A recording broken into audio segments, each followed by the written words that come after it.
O cenário da política brasileira está bastante conturbado nas últimas semanas com o processo de impeachment da presidente Dilma Rousseff.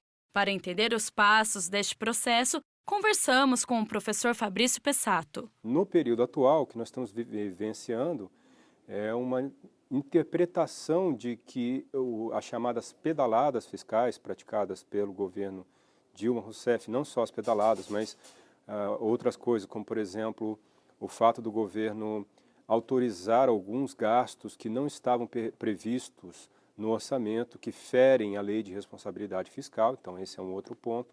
Então essa interpretação que está sendo dada para essas ações do governo Dilma Rousseff, diga-se passagem, no mandato anterior, né? Então é outra questão que a gente coloca. Quando a lei do impeachment foi criada lá em 1950, não existia reeleição.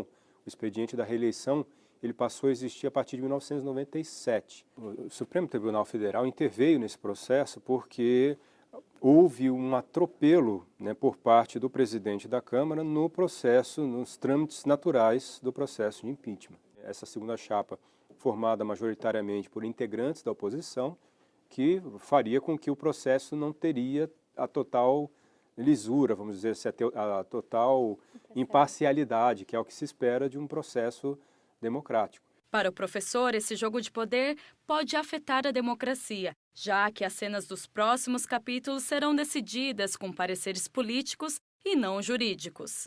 Quando a gente fala de política, a política mexe muito com as emoções. Então, quem está contra o governo, logicamente, vai interpretar da forma que ele acha que tem que interpretar, que é contra o governo e a favor da forma como o processo está andando.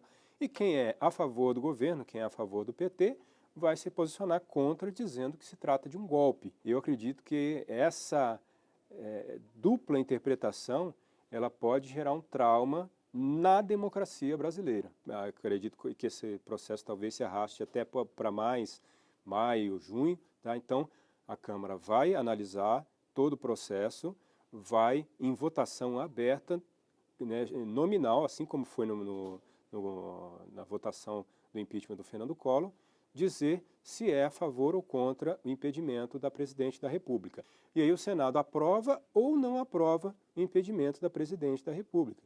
Aí é aquela história, se o Senado não aprovar o impedimento da presidente, volta tudo para estaca zero e o processo é dado como liquidado. Muito provável que a presidente realmente sofra impedimento, já que a aprovação dela é muito baixa, né? Estamos com índice de ela está com índice de aprovação de menos do que 7%, né? Então, é uma reprovação muito grande. Então, como o parlamento ele tende a reproduzir aquilo que é o desejo, ou pelo menos deveria reproduzir aquilo que é a vontade da população, é muito provável que esse processo de impedimento ele seja efetivado e que a presidente perca realmente o seu mandato.